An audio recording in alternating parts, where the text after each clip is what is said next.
Good morning, everyone. The chill summer vibes continue here on DSP Gaming, and so does the party-like atmosphere. Today, I'm coming back from break, which means I'm going to recap everything that I did on my day off yesterday. We also have to talk about what went down on Wednesday, including returning to Lily for the first time in weeks and my very first ever viewer lobby, which I hope you guys liked. Of course, we'll also be talking about all the cool new stuff coming up this week, including a brand new playthrough. All this and more on today's Level 1 podcast.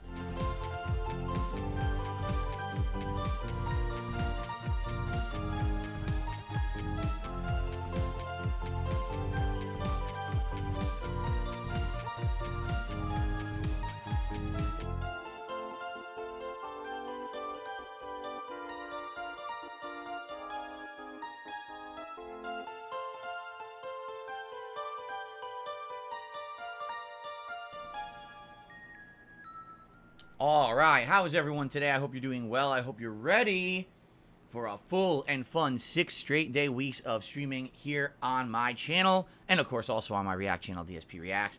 Hope you all had a good Thursday away, as I was not here, and I'm sure that many of you had fun things to do.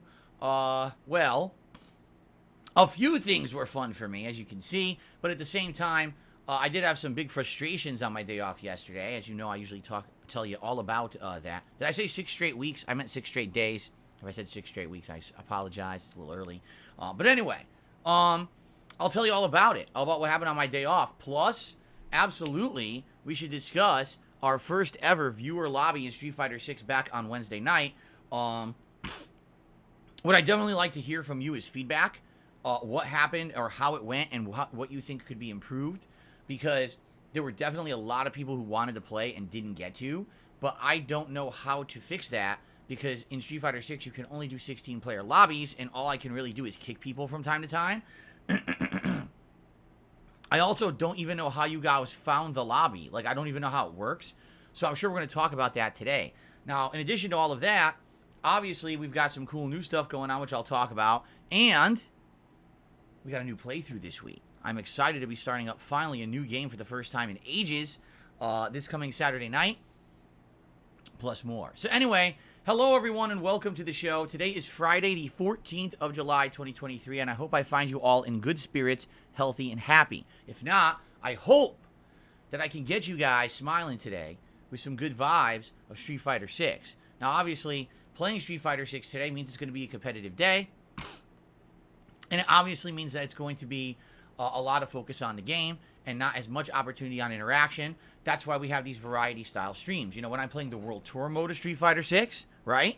Or if I'm doing Final Fantasy 16, or if I'm playing a new game, which we're starting this coming Saturday night, those are definitely going to be those kind of chill, relaxing, interactive streams. When I'm doing the competitive nature of Street Fighter 6, I can't really concentrate that much on talking with you guys because I got to focus on the game. And what else is the point of playing a competitive game if you're not paying attention, right? So today is Street Fighter Friday, meaning primarily I'll be playing Street Fighter 6. I'll be trying a new character with Luke, which we'll talk about in a minute. And also tonight on Friday Night Fights is up in the air. We could do more Luke tonight, depending on how it goes on this first stream and if I want to try him out more. Or we could switch characters. And I have 2 options that I'm thinking. Option number 1, do more Lily gameplay, because I was trying to play with Lily on Wednesday, but the freaking servers went down. And that basically cut over an hour of ranked Lily gameplay out of my stream that I was going to do, and I didn't get to play nearly as much with her as I would have liked, and I felt like I was doing better with her. I actually had, watched some videos and absorbed some tech. I was doing pretty good with her and didn't have time to play because the servers were down. So maybe that, or we could go back to Blanca. Now, Blanca is 3-star Diamond, obviously my highest ranked character. Every time I play with Blanca, as long as I get more wins than losses, we are working towards that master ranking, and perhaps that's what we should work on tonight. So we'll think about it today, right? But anyway, it is Street Fighter Friday, Street Fighter all day long, and I hope you're excited for that. Now, before we get to any of the topics at hand, which will be, kind of talking about Wednesday and my day off yesterday, I do want to just say this up front to get it out of the way. As you can see, again, during my day off, we dipped significantly in memberships, all right? So what's happened is over the last month and a half to 2 months, I was playing incredibly lengthy RPGs or Street Fighter 6. And originally there was a surge in support whenever I started one of these new games or for Street Fighter 6. Primarily what I've seen for Street Fighter 6 is a lot of tips, which I'm happy with. That is great levels of support, but what's happened is everything else has kind of been left behind. Super chats, memberships, gifted memberships, which used to be a staple part of the channel, kind of have completely dried up in the last month when I was either playing insanely long RPG playthroughs that people weren't that interested in or Street Fighter 6. But again, I'm not saying that we had bad support. I'm saying it went to one direction. You see what I'm saying? Now, in the last week, we had a bunch of people who actually supported these streams with gifted memberships. And we skyrocketed up because we were low 400s and we went all the way past 500 again. And now I went on break, I come back, and here we are again at 469. So again, I don't want you guys to freak out. It's not the end of the world. I am getting good levels of support on my streams. It's just that it kind of all went to tips, and usually we would have that more buy-in with memberships or with super chats. And that has definitely declined in the last month to 2 months because of the nature of the games that have come out. Let's be honest, taking a look at the rest of this month, there's 2 games coming out. One's Exo Primal, which I don't think anyone wants to see me play, and the other one's Pikmin 4, which a very small group of people want to see me play. Outside of that, it's basically whatever we choose to do amongst ourselves because there's nothing else going on. Next month is even worse. August is one of the deadest months ever in gaming history for games that I'm interested in playing. The good news is next month is my anniversary celebration, where we're going to be doing all kinds of fun throwback retro stuff to celebrate my 15 years as a content creator. Likely that's going to get people excited to come out and support in various ways. But as of now, I mean, I'm going to continue to play Street Fighter 6 a lot. Now we're doing different game modes, which is good. It's not just ranked play. Now we've got World Tour mode. That's a chill stream for everyone. Now we've got player lobbies, which is fun because they're interactive and getting people involved for the first time in years in my content hands-on, right? And yes, there will be a new playthrough this Saturday night with Amnesia the Bunker, which we'll talk about, as well as continuing on with Final Fantasy 16. So it's not that there's not variety, but let's be honest, is any of that like, oh my god, AAA mainstream jaw-dropping variety that's going to bring viewers to the streams? No, it's going to be a more chill summertime vibe around here where we're all relaxing and having a good time together. But it's not going to be anything crazy until September. When September hits, you got Starfield, and then you've got like literal non-stop releases like Mortal Kombat 1 and other stuff coming out. And we're going to be very, very excited and busy. Once that comes, you know, all the new stuff, that's when we're going to see that reinvigoration of attention, right? So, all I can say is... By the way, I'm going to get rid of this guy right now because I have enough of him. All I can say is... you know, let's have a good time together this summer, but understand that I can only play what's available. It is going to be a deader time for new releases. If you like the content on this channel, if you like the fact that now finally after a month of it being the same 3 games and Street Fighter, now we finished 2 of those games. This week you'll see a new game in the rotation, you'll see variety in the kind of content I'm putting out instead of it all being the ranked gameplay. I hope that you would support the channel in some way. Now, however you want to support is absolutely positively appreciated, all right? But right now, one way that could really help the channel would be memberships, either becoming a member yourself or gifting a membership to the community. Every day when I play Street Fighter, we have around 400 people on the streams. That's a lot of people sitting there that definitely would take advantage of a gifted membership and be appreciative of it, all right? So I'm just throwing the idea out there. I'm not saying anything that you have to do anything. No one has to contribute at all to these streams. Just come and chill with me, enjoy the summer. But if you like the content, you want to see it continue, this is how I make my living, all right? It's not that this is my hobby. I don't make ad revenue or much ad revenue on my videos on YouTube. It's mostly crowdfunding contributions during the streams. And yeah, I've taken a hit in the last month seeing that big decline in both memberships and super chats because we were focused on these certain games. It would be great to see, you know, some support in that regard if you could. All right? The reason I'm doing this up front, I want to get this out of the way. I don't want to bring it up. I just want to talk about it now, and then we can talk about everything else we want to talk about. Okay? Cool. So I said it up front. Thank you very much. And let's continue. All right? All right. So, my nose itches, by the way. Allergies.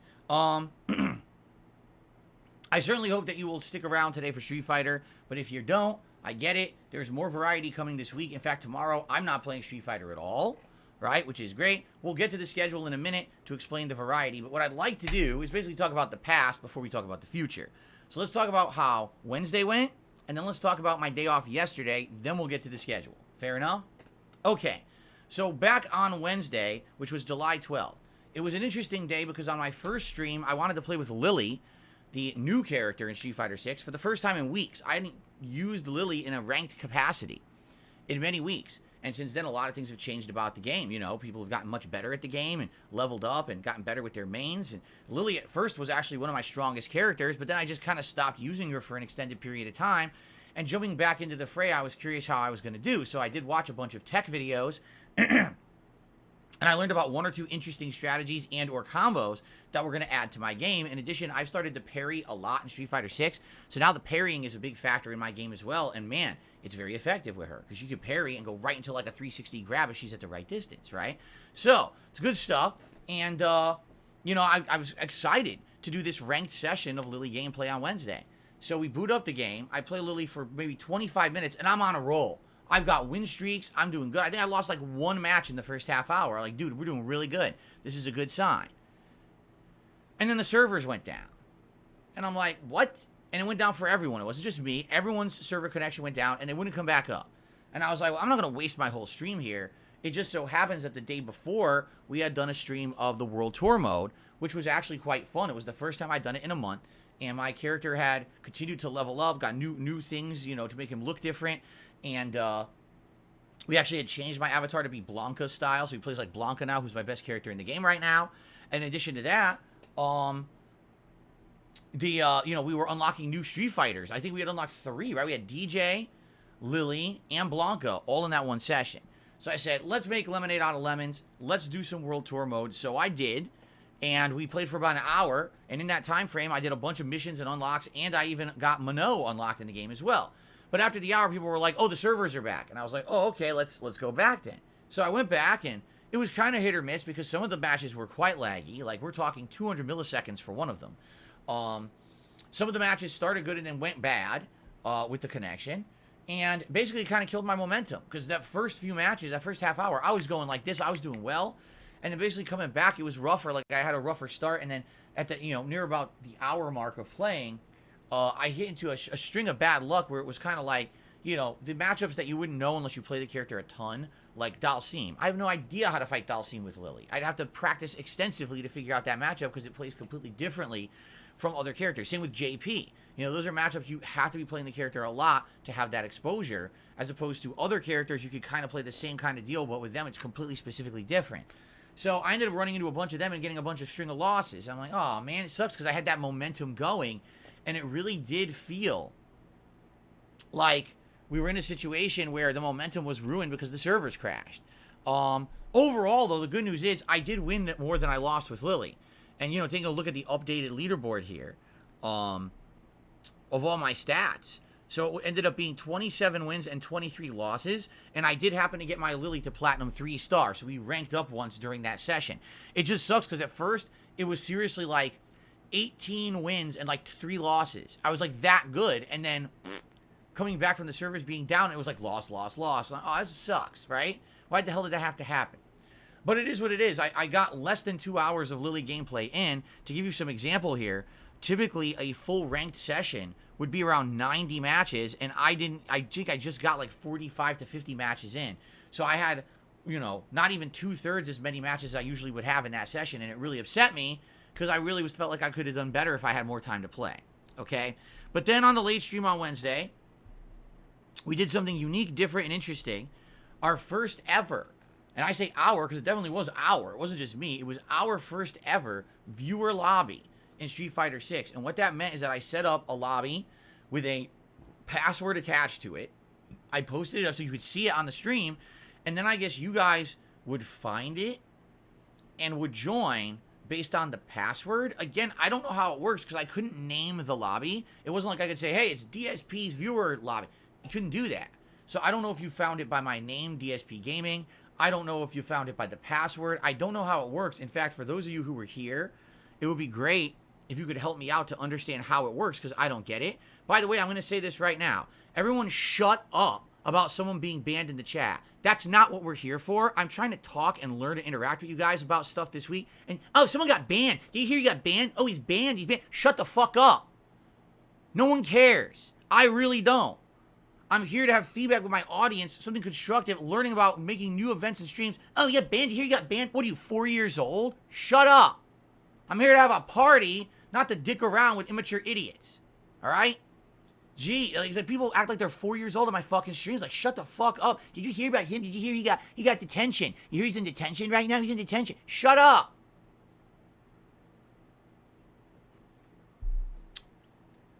Okay. Now, as I was saying, on Wednesday night, I was doing a fun player lobby with all of my viewers, but I don't know how the viewers join, and because I didn't understand the method by which the viewers join, all right, goodbye. No, I'm not fucking around. I'm getting rid of everyone who's doing this right now. See, I'm done with this shit. Here we go. Goodbye. Goodbye. Who's next? Goodbye. Like, people don't listen. They think they just fucking do whatever they want. I'm here to have a serious show, not to have a bunch of fucking idiots. So say goodbye to 3 of you. Who's next? Got to sit here and listen to a bunch of fucking idiots to derail my streams. No, not on my day back, fuckers. You picked the wrong day. Here's another one. Goodbye. Okay. So, there, I took out 5. Any more? Anyone else want to waste their fucking time and mine?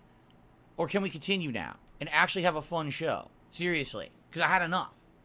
Every time, it's like a little, it's like, as you notice, I didn't mention it at all. There was someone in chat, I had banned them, I'm just continuing on my show. Literally, all the people in chat, he's banned, is he banned, did he get banned? What the fuck is your problem? It's none of your business anyway. Shut the fuck up. Okay. Now, what I'd like to know is, for those of you who were here or know about this system, how can you figure out how to have people join the lobby? Because I don't know how it works. How are these lobbies found is my question to you. I really don't know. I wish I knew, because there were people who were trying to find it and they were like, I can't find it. How do I do it? And I was like, I don't know what to tell you, because I don't understand the process. I've never joined someone's lobby before in Street Fighter 6. So can anyone explain to me how it works? Like, I've set up the lobby. It was public lobby, but password protected. Okay? But I don't know if the room has a name. I don't know if you search by the code. I have absolutely no idea.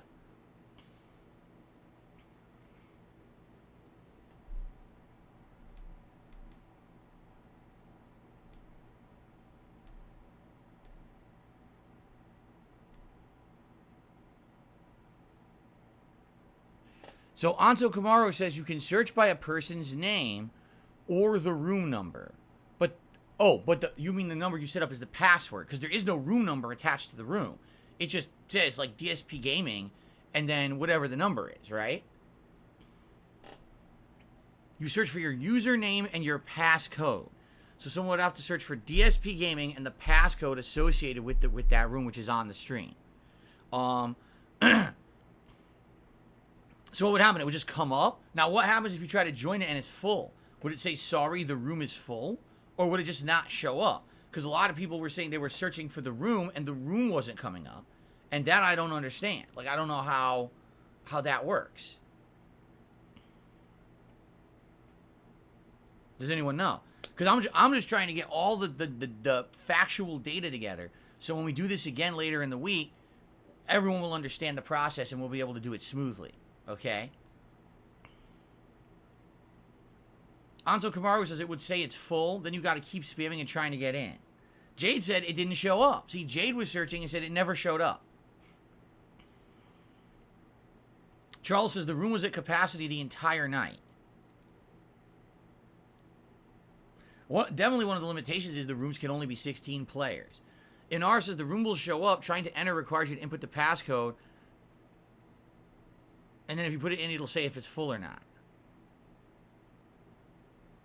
Mr. Puzzle says he did find the room, but he wasn't able to get in. He tried about 10 times. Every time I told him it was full.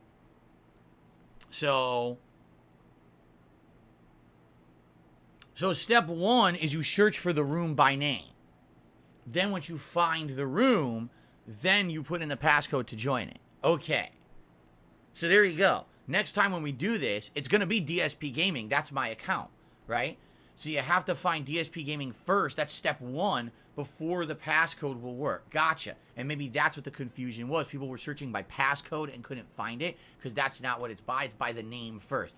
That is exactly the information we needed. Thank you. All right. So, how did it go down? How did it work when we did this on Wednesday night? First of all, it was a success. We had tons of people who wanted to do this. Of course, you had trolls, which you're always going to have, and it's fine. But the good news is the trolls are controllable. You can kick them. And once you kick them, there's so many other people trying to get in, they get right in, and therefore the trolls aren't hogging spots. You can kick them out, and other people who want to play get in, which is nice. Now, what I didn't understand was the way that it works. So the way these lobbies work is there's 4 slots. All right, those slots are active matches. You know, this person versus this person. So what you do is you queue up for a slot, and you have to select your character first. Just like when you're doing online play, you go to battle settings, you select the character you want to use, and you go into one of these slots. So then someone else can join, you're both ready up, and you play each other. Now, I set it up for best 2 out of 3, which is perfect because it's good you get a set rather than just a single match. I thought a set was way more appropriate. So after the set is over, now the loser leaves, and the next person comes in. From what people were telling me, the way it works is it's a queue system. So it's kind of like an arcade cabinet. 2 people are playing, someone put their quarter up, I'm next. Now, whoever loses gets off the cabinet. That person who had their quarter up steps up and plays next against the person who won. So it's an ongoing system. It's not like, oh, the match is over, both people get kicked out, now you start up a new set. No, winner stays, loser leaves, and next person steps up. The only problem I saw with this process, you can't change your characters. So let's say I'm playing with Lily, and I play against someone, I win. The next person steps up, oh, I want to play with Zangief now. You can't. You have to quit out of that match, change your battle settings, and join a whole new match in order to do that. That's dumb. I think that the game should allow you to change your characters on the fly like that. It used to be like that in old fighting games, and apparently they changed it with Street Fighter V, and that has been retained here with the online play of Street Fighter VI. I don't really like that. I do feel like you, because the bottom line is when I'm doing these matches with viewers, I want to do variety. The whole purpose of me doing these viewer matches is twofold. Number one, I want to have some interaction and fun with you guys. This is a way for me to give back and actually play with the people who watch and support my content, right? It's neat to be able to play against the person you're watching on a stream, right? And I know that. And the thing is, I would have loved doing this in other fighting games, but the ones I played didn't have a good online system. Now this one does. So that's a good thing, and it's something that I'd like to start doing regularly to give back to the viewers and have this fun interaction. But number two, and this is something that I think a lot of people didn't get, but let's fully flesh this out now. When you're doing just a casual play lobby like this, this is not a tournament, this is not ranked play, you're just messing around to try to learn and get experience with characters who normally maybe you wouldn't be trying so hard with. For example, I played a lot of Ryu, and my Ryu wasn't very good. My Ryu, when I tried him in ranked, got spanked, right? But I actually played with Ryu, and I got some good gameplay in, and I actually enjoyed it because I felt like I leveled up a little bit. I learned a little bit about matchups, but there was no super-duper try-hard mentality. Instead, it was more casualized. You were allowed to learn a little bit more. You know what I'm saying? I tried Dalsim a couple times, and I was like, you know, Dalsim, I like the character. I really do, but I'm not good with him. When I play him, I lose a lot in ranked. But having the fact that I could play against viewers, I won and I lost some, right? There were some matches I won, some matches I lost, but at least I got to play with the character, and I felt like I got a little bit more experience under my belt. So that's the whole point. When you do a viewer lobby, here's the mentality you should have. It's like a community get-together. It's like a family get-together. We're going to someone's big backyard to have an exhibition wiffle ball game. We're going to have fun. This isn't the big leagues. We're not going out there with the intention of, you know, playing a super hardcore and that we're going to freaking be dominating everything. And it's like, you know, this is not professional. This is us messing around, having a good time. Now's the opportunity to maybe pick a character or two you're not so familiar with and learn a little bit. Just mess around. That's what it's supposed to be about, these casual fun lobbies with viewers. A community night, a chill party-like atmosphere, correct? All right. Now, I want to give you an example of how someone can spoil that fun. Imagine you're going to a birthday party of a family member. And so you go, and they're going to have a backyard wiffle ball game because they got a big backyard, right? So it's like 20 people show up to play wiffle ball, but one person shows up in full MLB garb, gloves, helmet, cleats, pads, everything as if they're a professional player, all right? And it's their time up to bat. Everyone else is having a good time. We're laughing. We're having some drinks, having some food, cooking out, playing some games, tossing the ball around, having a good time. That's what it's all about, right? This guy gets up to bat. It's his turn. First up at bat. First time he's even getting up to bat for the day. They pitch it. The guy swings and hits the fucking wiffle ball so hard because he's such a tryhard taking shit so seriously. He cracks the thing into the trees a mile behind the house. So now the wiffle ball is lost. We can't play the game. Game's over. Gee, thanks, you tryhard asshole. That's really great of you that you had to do that and ruin it for everyone else who was just trying to have a good time. Right? This has happened many times before in my life where someone takes something so goddamn seriously.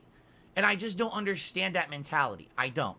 It would have been one thing if we're like, guys, this is like my 10th viewer lobby. And tonight, this is the challenge of a lifetime. Because tonight, I want everyone who joins the lobby to pick their mains. I want to see your diamond, your master, everything master level. I want you to go hardcore. And we're going to really try hard to dominate tonight and see who can hang, right? Whether it's me or someone else. That's the objective tonight. That was not what we were doing. This was the first ever opportunity to play with my community. It's supposed to be a fun, casual atmosphere. Why do you think I'm picking characters like Chun-Li, who I had no clue how to play with, like Dalsim? You know, I picked Honda. I picked Honda once ever, right? So I don't even know what I'm doing. That's the point of these lobbies, to just have some fun. It gives the viewer an opportunity to maybe even beat me because I'm not really playing anyone I'm good with. Now, did I play Blanca? I did, maybe 2 or 3 times. One time I was locked in because people kept queuing up to play me, so I played like 3 or 4 matches in a row, and I was like, enough Blanca. I want to go back to more casual characters so that way people have a better chance, right? That's what it's supposed to be all about, okay? But then you get people who go in there, and they really were tryhards. And, one of them, this fucking master level loot. And I'm looking at him like, master level loot. Let's think about that. Do you know how much time you have to invest, all right, to get to that level? A ton. I mean, I have a 3-star Diamond Blanca, and I've played hundreds of matches with my Blanca. So this is a guy who probably has played with Luke the entire month, all right? He goes in there, and he wants to play only with his Master Luke. Now, he sees that I'm not using my main characters, but he insists on not switching characters, wants to use his Master Luke. So I wasn't paying attention because I'm not paying any attention to what's going on. I'm just picking random characters. So I had my Dalsim. I think I had already played him once or twice. I was just like a 3rd match in a row. And I joined, and here's the guy. But, mix up. High, low. Combo. Dash cancel. In the corner. Knock you out. Like, literally, I can't press a button. I don't know how to play Dalsim. I'm just learning. I'm messing around. I'm very bad with Dalsim. This guy fucking knows that. If he's a viewer and fan of mine, he knows I've not used Dalsim. The ranking's right there. I think it's like 2-star platinum. It's pathetic. He knows my Dalsim sucks. But he has to fucking do as much as he possibly can to show off. And at one point, I was like, you know what? Fine. I just took my hands off the joystick. And literally, the guy didn't let up. He just kept attacking. He never took a quarter of a second to step back once and look and say, oh, is he even playing? No. He was so into his own ass, up his own fucking big head, that he believed that, oh, he's still playing. I'm dominating him. I'm not even playing. I was like, I just want the match over so we can go back to having fun with everyone again. So here's someone who totally doesn't understand the idea of a community night in a game. Again, there will likely, if this continues to work, and it continues to prosper, and people like this event, and we're doing it a lot, then maybe we could have, okay, tonight, everyone, we're going to have an actual try your hardest night. Everyone bring your best, all right? Don't mess around. We're not doing casual play. Let's actually try our best to dominate each other and see, all right, that sounds a little weird. Let's try our best to dominate the matches and see how we do against each other in our highest capacity. That was not the point nor the spirit of the night. So someone coming in there ruining it for everyone, yeah, it was stupid. It was a really waste of time. Like, anyone else could have played and had a lot more fun than this guy who probably got his rocks off because he dominated the match with a character I didn't even know how to use, And I'm not saying don't bring your best, but understand that that's not the point of doing the first ever fucking Street Fighter community night. I mean, it's idiotic. Okay? So, of course, some people are disagreeing, and you can disagree, but you have to understand it was my stream, my night, and I have the right to react how I want, When I saw it, what happened was after that, I was like, all right, I guess what's going to happen is if I'm going to play these people who are playing their mains, I have to pick my Blanca. So if you didn't notice, there was like a Minot who was like a 3-star diamond Minot. So I picked my Blanca against her, and then it was a good match. It was like he won, I won, and then the last match, I can't even remember who won, but it was close and it was fun because it was at an equal level. As opposed to, oh, I'm literally just trying a character for the first time and fucking getting slapped around because this guy's an asshole picking his master. I mean, there was literally no excuse for it besides he wanted to show off on my stream. It's an asshole, okay? So, yeah, it's stupid and people should know better. And, you know, I'm sorry, you know, I'm not a super tryhard. I'm not. I told you guys my mentality going into Street Fighter 6 was not, I'm going to be a pro-level player. I'm going to be trying to dominate every moment. I'm going to be picking a variety of characters, trying to learn and have fun, put out variety content for my audience first. Then I will try to actually get better with certain characters, all right? So it's pretty sad that people have to take every single moment so ultra seriously in their life. And, oh, so here's a streamer, and I could join his stream and just beat the shit out of his character that he doesn't know how to play with my master level. Let me do it. Yeah, well, we'll see how it works when you come back to the fucking community night and see how welcome you are. Because we know your name now.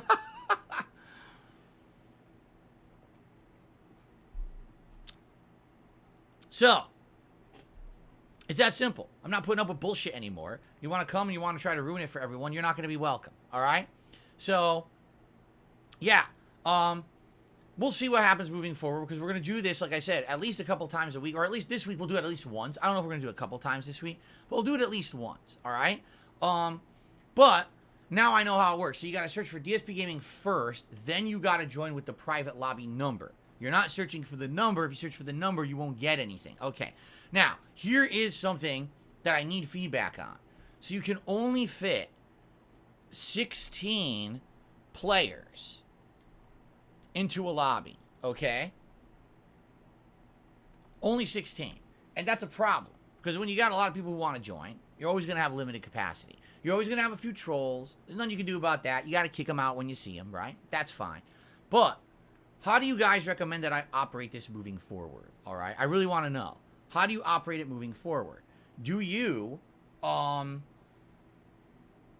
recommend that let's say I play a match against someone, is that it? Immediately after that match is done, should I kick them from the lobby to make room for a new player? So should I note the name of every single person I play? Because there's a problem with that.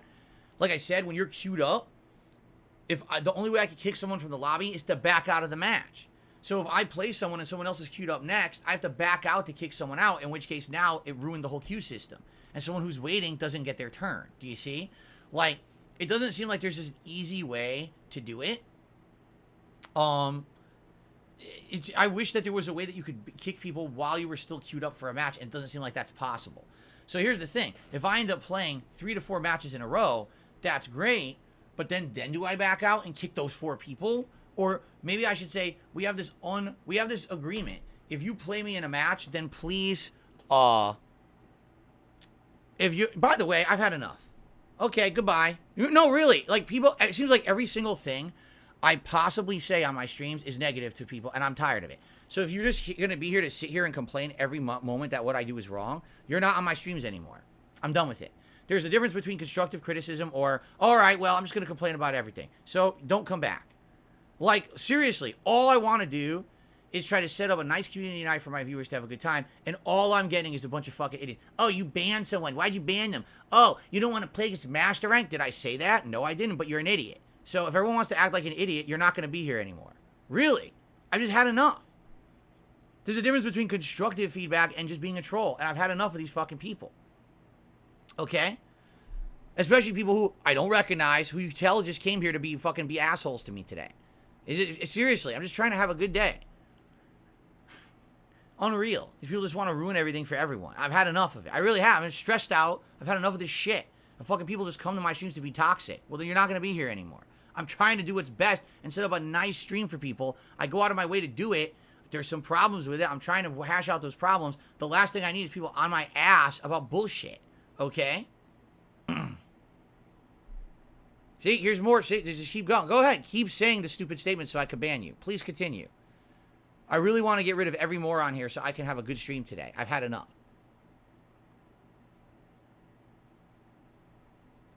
All right. Anyone else? Or can I continue now?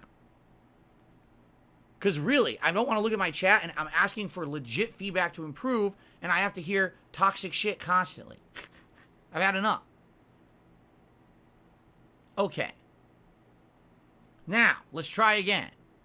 If I'm in a lobby and there's 16 players and it's full, should we have unwritten, I guess we can make it a rule that if you play against me, okay, then after you're done playing against me, you leave the lobby to make room for the next person. Is that fair enough? That if you've had a match that you should leave the lobby? I mean, later on down the road, there may be way less people playing, in which case, then if people want to get a second or a third shot in or whatever, that makes sense. But now I don't feel like it makes sense. Right now we got so many people who all want a turn. You know what I'm saying? I completely agree. Big Papa Phil says, you can name your streams. One night you can have Casual Friday or Casual Night, and then another night you can have Competition Night, and that way people will know the vibe and know how to bring. 1,000,000% in agreement with you. That's a great idea, and I am going to do that from now on. 1,000,000% yes. Yes, for sure. That's an insanely good idea. That way no one can complain, because that's the thing. Everyone complains about something until a rule is set, and then they have no right to complain anymore, right? So everyone complained that I did a pre-stream. Oh, we hate a pre-stream, just get to gameplay. I was like, well, fuck you. I want to do a pre-stream. Well, we don't care. We're going to still complain. All right, well, now it's not a pre-stream anymore. Now it's a podcast. So now we can talk about shit and you can stop whining. And then the people that whine have no right and no grounds to whine because just come back after the podcast ends, right? So if I'm doing a casual community night, come on in, bring your casual players. Let's play together. Let's learn new characters or whatever, have a chill vibe. And you come in with your fucking master level character, you're out. Because we're not here to do that. We're here to have fun against each other and try to learn and just have a good time. If I say it's competition night, bring your best, we'll have that night, right? That was not the vibe of Wednesday. And I apologize if people were going in there thinking that it was try-hard night. You would think, since I've never had a try-hard night ever since I played Street Fighter 6, and since I'm actually told you guys a million times I'm not trying to be competitive, people would have got the message. But I guess I have to spell every little possible thing out for people on the internet because some people just are slow. I don't know what else to say. It's pretty weird that people would have that weird vibe about what the stream was going to be. I did not say it was a tournament. I didn't set up a tournament. I don't know why people get that idea.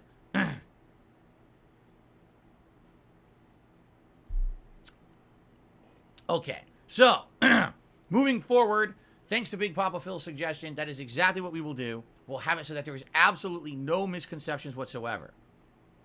Anzo Kamaru says, you can set limits, but of course, people won't always follow the rules, so it's going to be luck of the draw. I mean, in life, that's the case, right? You can always have rules, you can have laws, you can have everything, but no one's going to always abide by it. You know that. That's fine, but at least if we have things set up, we have a general understanding of how it works, if we have a general understanding of what we're all doing, then we can all be in agreement about what we're doing, right? And then you can say, hey, who's in the wrong here? Well, the asshole who didn't follow the rules, everyone else was, right? Fair enough. You can't force it. And the thing is, can you force it? Yeah. Someone goes in there and they're misbehaving or whatever, you kick them out. You get someone in who wants to actually follow the rules and have a good time, right? Which is the whole point of doing a community night, right? Exactly right. I'm Real Feel says, I would assume on a casual night you won't play diamond ranked characters, which would have to fight players near master in some cases for fairness. Correct. Like, for example, if we're doing a casual night, I won't play Blanca. Why would I? I only picked Blanca because there were people in the lobby with diamond rank. So I'm like, oh, geez, I guess I got to start playing Blanca, right? I actually had no intention of playing Blanca, or if I played Blanca, it would have been like 1 or 2 matches the whole night. I very much wanted to play other characters. If you didn't notice, the vast majority of my matches were characters like Ryu and Zangief, trying to learn with Zangief, who I'm still not great with. I feel like I got to get a lot better with him. You know, I'm totally down for that.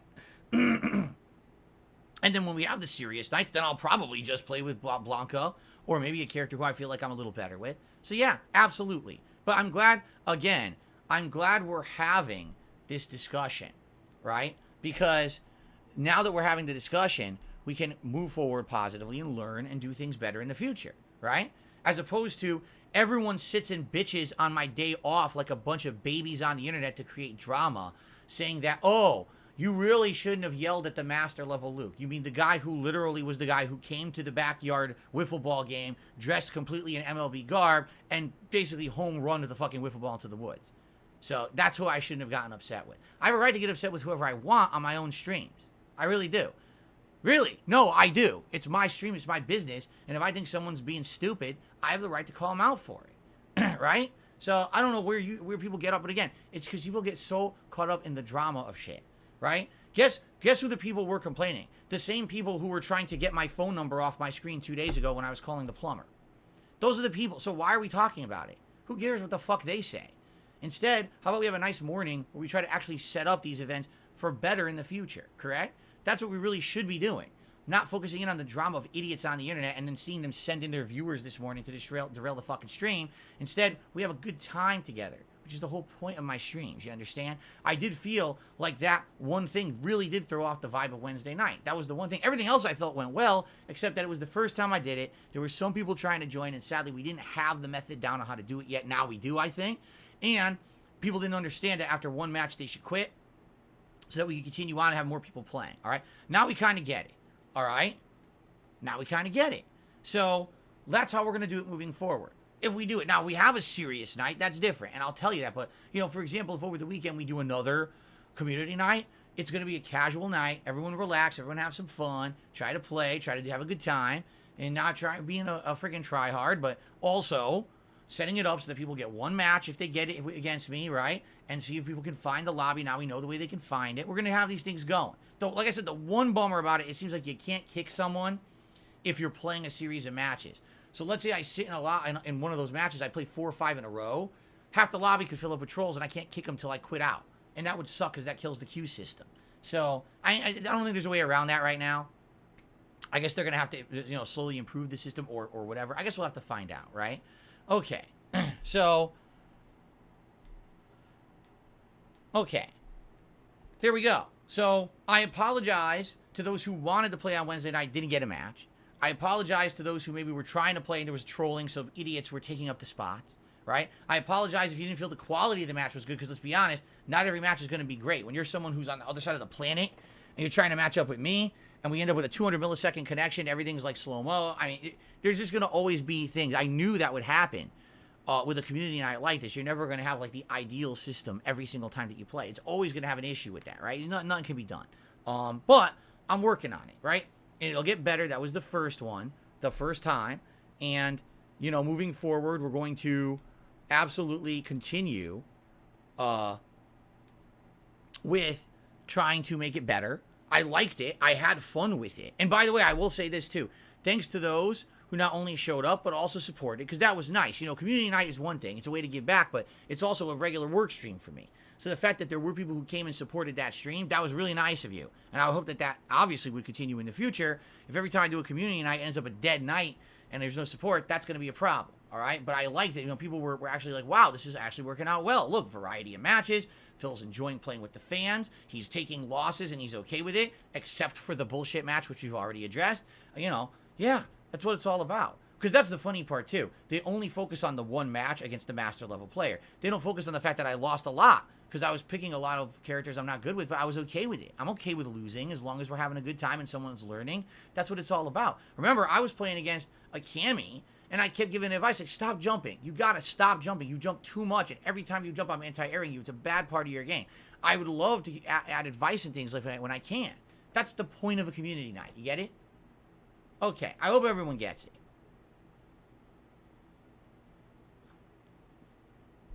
Okay.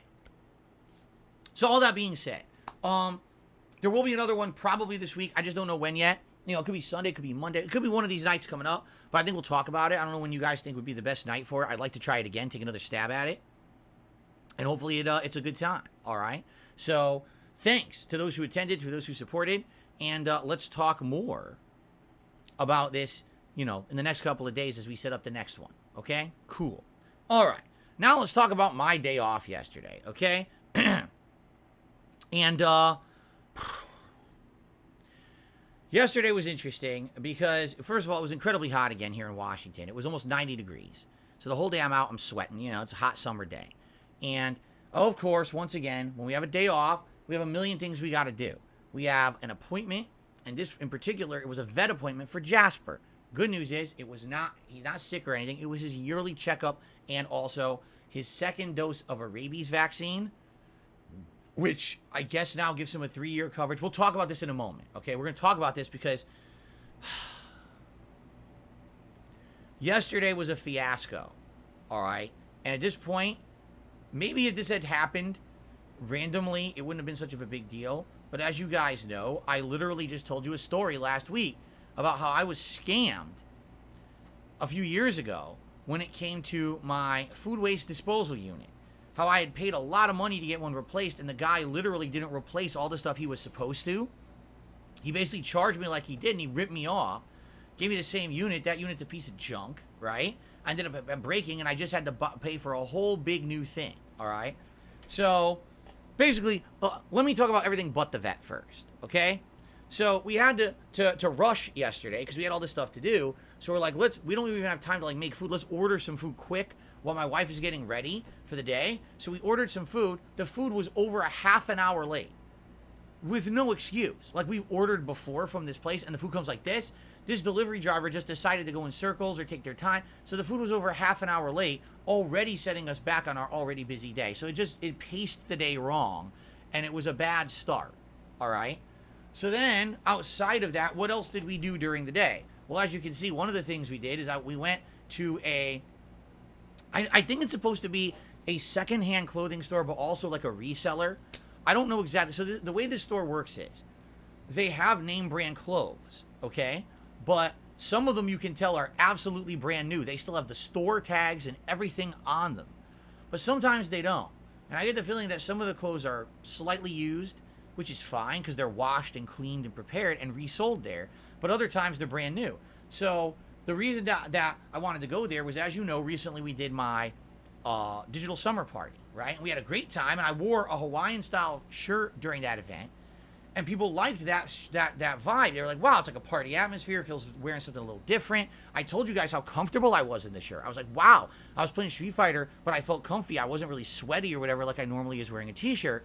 And so people were like, you know, why don't you get more shirts, more button-down shirts like that, right? And I was like, you know what? When I get opportunity to, I will. And so yesterday was my opportunity to do that. So I went to this store, and they had a ton. I mean, they had a lot of stuff. And I went through a bunch, and I ended up grabbing a few shirts, and they're all cheap. Like, they're like $10. Like, wow. I think this shirt right now I'm wearing was $8 or $10, okay? It's comfy. It's very silky feel. I know it's not silk. It's probably polyester, but it's very silky. It's relaxing. I'm like, oh, this is nice, right? It's a nice shirt. So, you know, moving forward, what I'm probably going to do is alternate. Because I have some silly shirts that look like this. I have some that look a little better than this. You know, this is more silly, you know, Hawaiian vibe. But there's others, like I got one that has little sharks. It's kind of nice. You'll see, because I'm going to be wearing them over the course of the next several weeks. What I'm going to do is kind of alternate. I'll wear one shirt like this, then I'll wear a t-shirt, then I'll wear this again. I'll alternate between, rather than it just being the same kind of thing every day. I guess it makes sense. Wearing the same kind of clothes for 15 years kind of gets played out. People are like, why don't you wear a little bit more variety of clothing? Some people in chat are saying age appropriate. You think that a button-down shirt is age appropriate? So you think because I'm 41 years old, I can't wear a t-shirt? Is that what you're saying? Really? 41-year-olds can't wear t-shirts. That's interesting. I never heard that one before. Okay, it's a new one. All right, well, I guess I'll learn. But anyway, so yeah, so it was nice. And I like what we found, my wife and I, you know, at the store. They also had sunglasses, and I could get a new pair of sunglasses, but what it was, so they had a pair that kind of looked like these. Like what do they call these? I forget what these are called. They have a word, a name for these, right? I can't remember what they're called. But I just didn't like, they had a few styles I didn't like. One of them had like weird colored tints to them. Like one of them was like a pinkish tan. Like, ugh, I want pinkish. Oh, aviators. Thank you. These are called aviators. So, yeah, one of them had a weird pinkish tint. I didn't like that. And another one was like too big. Like they were bigger than these. I was like, it's too big. So I didn't really find one that I liked there. So I didn't get those. But I got a variety of shirts. So I'll be starting to wear those this week. This is my first one. And like I said, every other day. So probably like tomorrow I'll wear a t-shirt. Then maybe Sunday I'll wear another one of these button downs. You know, let me know what you think. Right? It's a good variety of stuff. I mean, it's a different kind of variety. It's me on camera. You know, this didn't used to be a concern because I wasn't on camera. And then when I became a full-time streamer, now I'm on camera all day, every day. But still, it really wasn't a concern. And people didn't even bring it up until that marathon a couple weeks ago. They were like, you know, you look pretty good. It's just different to see it, you know, kind of having a different vibe. And I was like, all right, why not? All right, cool. So I had an opportunity to do that. Outside of that, we did a few other things. It's, you know, neither here nor there. The one thing that I want to talk about is this vet visit, all right? I'm pretty upset. Let's explain what happened, all right? So, for the record, Jasper Kitty is not sick, all right? He's perfectly healthy. He has nothing wrong with him at all right now. He was going in for his yearly checkup, and he was going in to get his rabies vaccine follow-up, okay? Now, I don't know how the rabies vaccine works. That's on the doctor to explain it to you, right? But I was under the understanding that he was going to probably need his rabies vaccine follow-up, but we had scheduled him just for a checkup, and we figured while we're there, we'll get everything done, right? So, here's the thing, all right? We've taken Jasper to this vet for 3 straight years. The first year, they were still at the end of COVID. So back then, everyone was still wearing masks here in Washington State, and you couldn't go in anywhere. It was like, oh, God. It's like everyone has to have a fucking hazmat suit on. So, oh, my goodness, here's Jasper. Oh, sorry, sir, you can't go back there with him. We'll take him into our sterile room, and we'll examine him ourselves, and we'll tell you the findings. It was like, what the hell is this? Stupid COVID was so bad, and everyone was so afraid. Here in Washington was one of the worst. We were like some of the worst afraid states there were. So you couldn't do anything, right? Now, the good news is last year, all right, all that was finally over with. No more masks, no more being afraid. So last year, we took Jasper to this same vet in the summer. We were allowed to go into the exam room with him. And here's the thing about Jasper, okay? Jasper Kitty absolutely hates being in the carrier. Whenever he's in that carrier, he's very upset and nervous. If he's in the car, he's panting and he's meowing. He's just afraid. He hates the carrier for some reason. I don't know why. I don't know if he had a traumatic experience in his past, but he hates the carrier. When he's out of the carrier, he is perfectly fine. So to give you an example, last year, they allowed us into an exam room, so we opened the carrier. He comes out in the exam room. He's having a blast. He's crawling on the desk. He's jumping all around. He's having fun. He actually enjoyed his vet visit last year because, for the first time since COVID ended, you could go in the exam room. He was allowed to run around, have free reign. Had a great time, okay?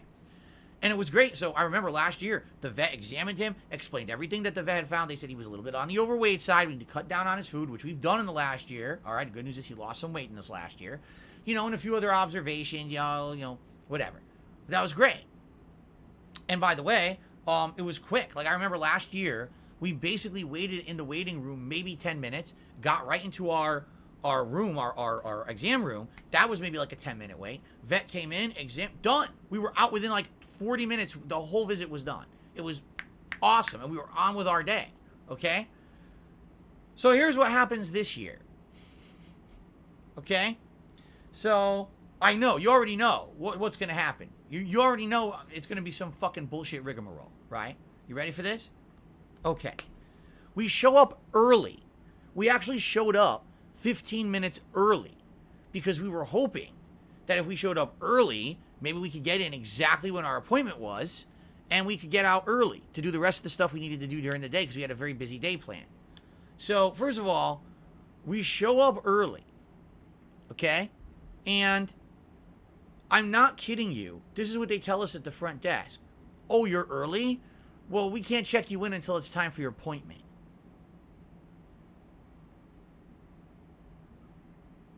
What? Yeah, we're not allowed to check you in until it's time exactly for your appointment. So, you're just stuck. You came for no reason. Just sit here in the lobby. Great. Well, Jasper hates being in this carrier, and now he's stuck in the carrier for extra time because they don't care that we're there early. They just wait. All right, fine. So we wait, and then when it's time for our appointment, we check in. Okay. We then wait in the lobby for about another 10 to 15 minutes. So apparently they weren't ready regardless. And then a tech comes out. And the tech comes out and says, oh, you were early. I swear to God, this is what the tech says. She goes, oh, you were early. Well, the vet is late. Still on lunch. Stutters her words, like cuts herself off and changes what she was saying mid-sentence. Still at lunch. So obviously, the tech inadvertently admitted to us that the vet was late for work. Okay? So we can't get you in yet. You have to wait in the lobby, and once the vet is back from lunch, we'll let you in. But our appointment is at this time, and the vet's not here? Okay, so what is going on? Now, in the meantime, other people are coming in with their pets. There was someone who came in with 2 chihuahuas. They were let in within 5 minutes into an exam room, and you could hear the doctor over there examining and dealing with the chihuahuas, having a great time in the room. Another person comes in with a cat and a carrier. They're allowed right into an exam room. It's only us. that are stuck in this lobby waiting with Jasper in his carrier. Now, if you add up the time, it's been over a half an hour he's sitting here in his carrier in the lobby, and we're not even allowed in yet. So finally, you know, the tech is there, and I'm like, well, how long are we going to wait? What is going on? So the tech says, all right, we're going to take him in. The tech takes Jasper in, but not us. What? So now Jasper's in there by himself without us in the room, and we're not allowed to come in. Why not? The people with the chihuahuas are in the room. The woman with the other cat just went into the room. Why can't we go in?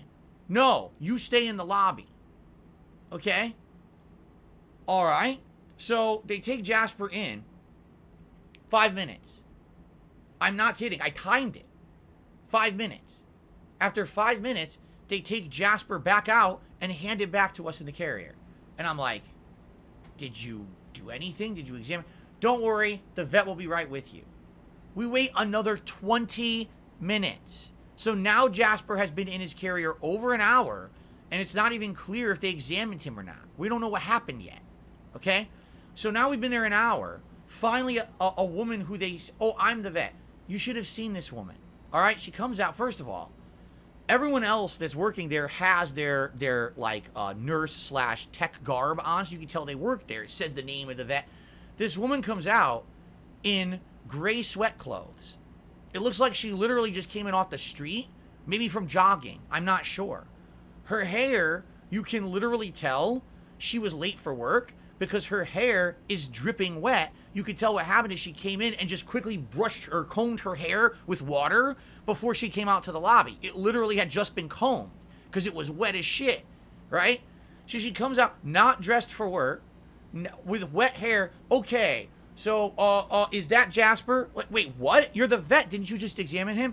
Oh, is that Jasper? Okay, so here's what we found. Okay? So here's what the vet says. First of all, well, has he ever had blood work? And I'm like, you work here. He's been here for 3 years. You don't know if he's had blood work yet. So I said, no, he hasn't had blood work. He's never had a reason to have blood work. I never had a serious illness or whatever.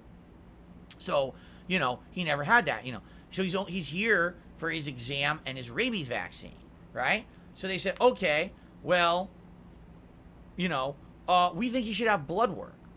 Why?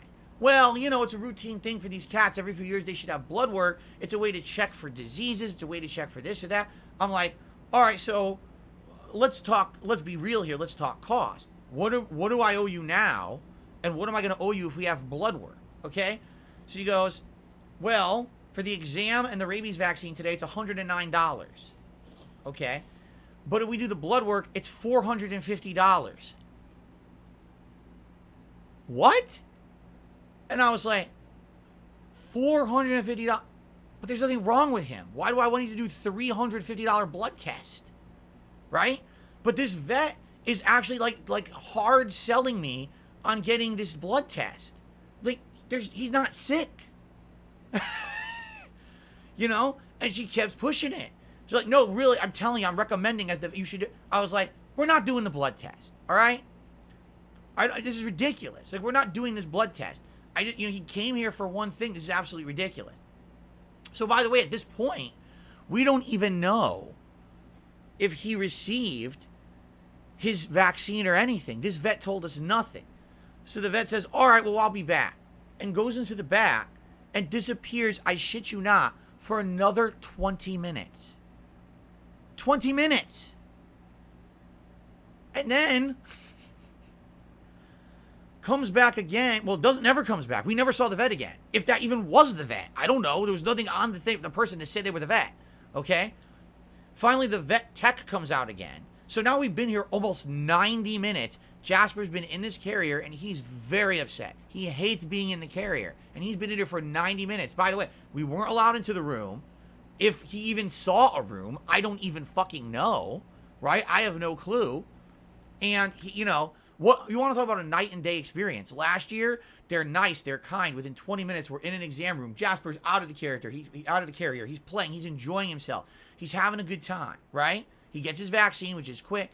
We're out of there within 40 minutes. We're 90 minutes into yesterday's visit, and we don't even know what's happened yet. I was ready to walk out. Kat was very upset. She's like, I want to get out of here. This is absolutely ridiculous. I said, if they don't come within 5 more minutes, we're leaving. And then they can figure out how to bill us. Because I've had enough of this. This is fucking ridiculous. How we're being treated, right? So, finally, the vet tech comes out again, not the vet, and says, all right, we're all set. I said, what do you mean you're all set? Well, we're ready to go. What do you mean you're ready to go? Did he get his vaccine? Oh, yeah, when we brought him back before, we examined him, we got him his vaccine, he's good to go. You didn't tell us. We've been sitting here an hour and a half. You never even told us that you did that, right? So I go up to the front, and I pay for the exam of the vaccine, and they give me that tag that says that he's been vaccinated or whatever. And they hand me a ton of paperwork. Now, I don't know what any of this paperwork is, okay? I wouldn't know until I have a chance to read it. And I said, we got Jasper home. We had a ton of shit to do. We had to go grocery shopping. We had to do a ton of stuff. So later that night, all right, I come home, and it's time. Let's read the paperwork. It's like 8, 9 p.m. now, right? So I start reading the paperwork. And on the paperwork, all of a sudden, it says all this shit on the paperwork that this vet never told us about, all right? Number one, it explains the whole vaccination process. It says last year he got his first dose. This year's the booster. Now that he got the booster, he doesn't need a rabies vaccine for 3 more years. So we don't have to worry about getting him back to the vet for his vaccine next summer. It's taken care of. Cool. We got 3 years to wait till 2026. Did the vet tell us that? No. Never explained. Another thing, and this really got me, okay? There's something on there that we absolutely should have known. The vet didn't tell us. It says Jasper is starting to show early signs of a little bit of dental plaque. Now, it's early. What you can do is you can do like dental treats. You buy cat dental treats and things, and it'll actually start cleaning their teeth nicely. And as long as you do it regularly, it should not be a problem at all. He should be good, all right? But it even says on there, some cats, it doesn't actually help, using the dental treats, and long term they might need to get tooth cleanings, all right? So keep an eye on it. The vet didn't fucking say that at all. Now, after the vet appointment, during our day out, we went to the pet store and we actually bought Jasper things. We could have bought him the dental treats, but we didn't know we needed to get them because the vet didn't fucking say anything. Okay? So literally we went to the vet for an hour and a half. Jasper was seen for 5 minutes, and literally the vet told us none of the information that we should have known while we were there, and expected us to just figure it out later by reading this giant stack of fucking paperwork that they gave us to go home with. Okay?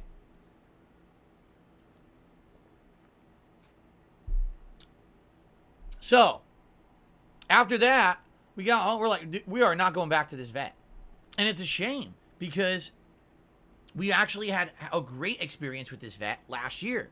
We thought the vet was great. Now that COVID was over and you're able to go into the exam rooms with your pet again, we had a great time. He had a great time. I have pictures on my phone of Jasper having a blast at the vet last year. I'm not even kidding. Let's see if I can find it. Gotta go all the way back here. Hold on.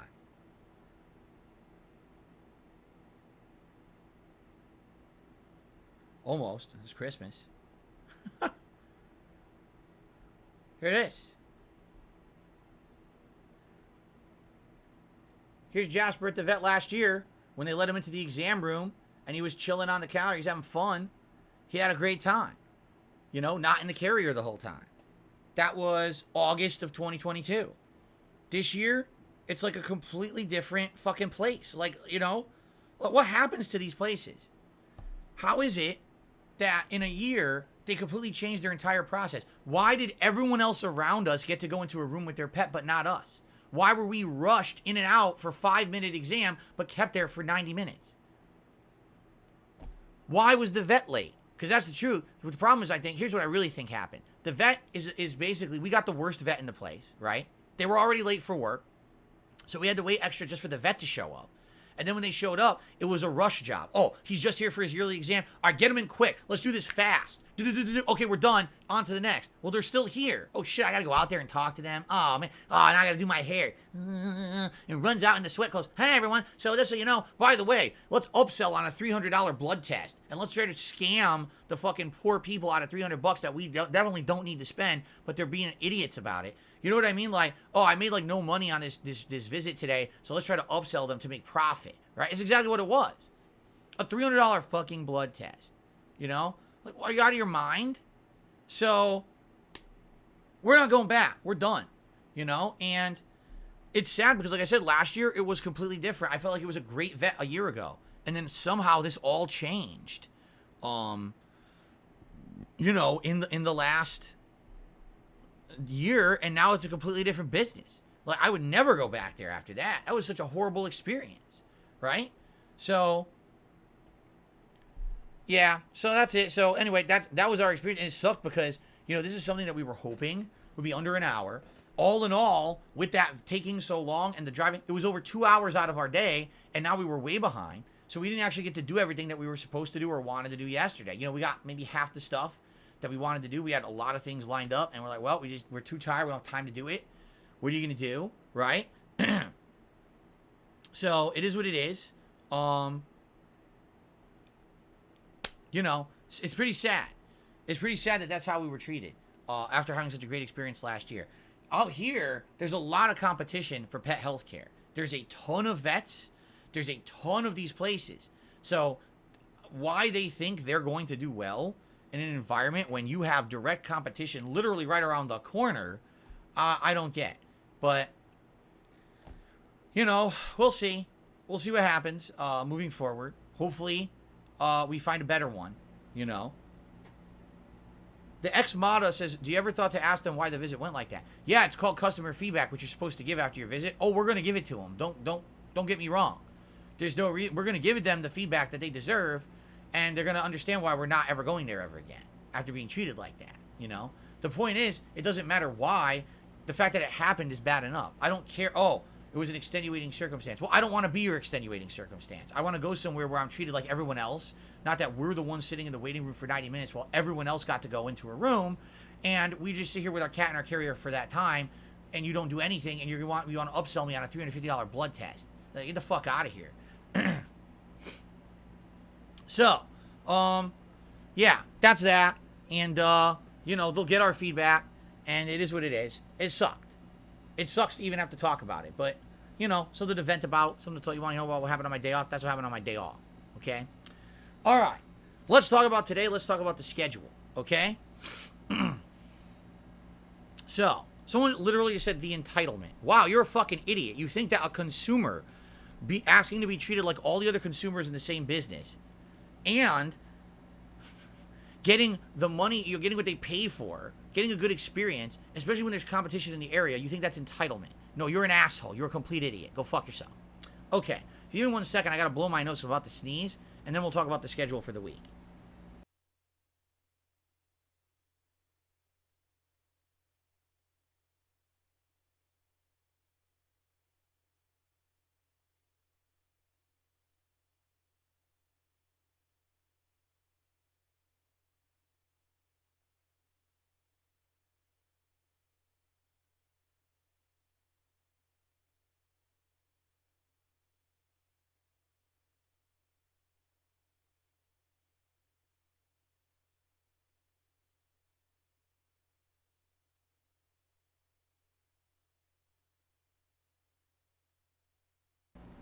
I mean, it's a pretty dumb statement, don't you think?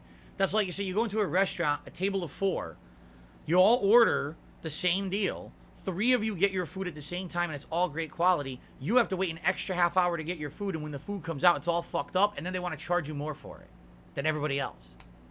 But if you complain, that's entitlement. Wow. You people on the internet are real smart when you say shit like that, right?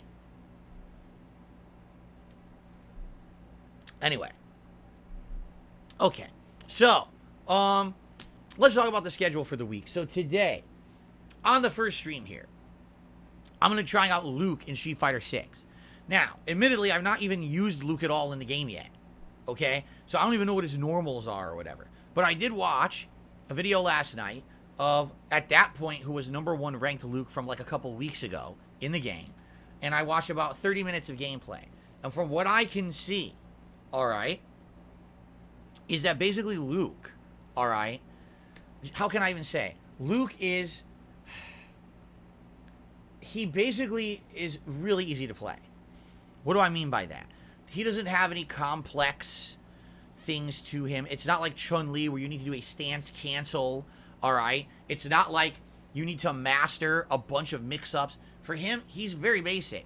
And for what I saw, even from the high level loot, all right, it's like you do a combo, target combo, or maybe a dash cancel combo, or a drive rush into 1 or 2 hits, into a move that creates a juggle state. And there's 2 of them. One is a wall bounce, and one is a knocking them into the air. After that, you do a follow-up. Sometimes you can do the wall bounce into the knock into the air move, and then you can do a final move into a super. So basically, it's like wall bounce, juggle, super.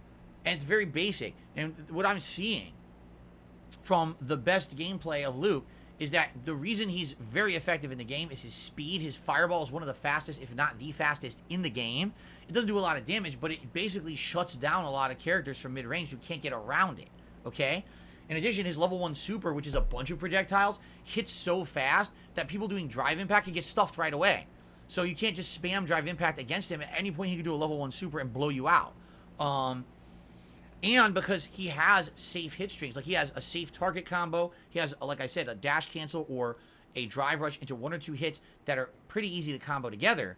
Pretty much from any range, he's very effective. You get that 1 hit, and you can do a big combo. But the catch is, he doesn't do insane damage, from what I've seen. Like other characters, they get that 1 counter hit, they can do like 60% of your bar or more. It doesn't seem like Luke really gets those opportunities. Maybe every once in a while if he gets a full drive impact. But outside of that, it seems like, for example, if you wall bounce, it's like you do punch, launcher, fireball, uppercut.